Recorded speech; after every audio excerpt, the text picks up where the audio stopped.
अब जो है प्रोग्राम की अगली कड़ी को मजीद ताजगी बख्शने के लिए और प्रोग्राम को दिलचस्प बनाने के लिए मैं एक ऐसी आवाज़ की मालिका को पेश करने जा रहा हूँ जो हर मौके पर अपने आवाज़ की जादू बिखेरती हैं और अपनी आवाज़ों से नगमगी पैदा करती हैं। मैं ऐसी ही एक शख्सियत को दावत सुखम देने जा रहा हूँ जिनसे मेरी मुराद नगमा तबस्सुम साहिबा हैं। उनके लिए मैं ये शेर मुनासिब समझता हूँ कि दीवान की ये शौक में वो नगमा कर बुलंद, दीवान की ये शौक में वो नगमा कर बुलंद, एक रूह दौड़ जाए रगे कायनात में।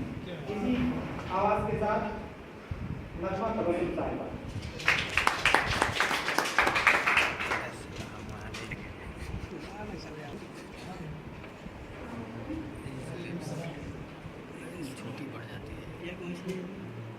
फोटो लिया है नहीं वीडियो है।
माइनस नहीं कर सकती।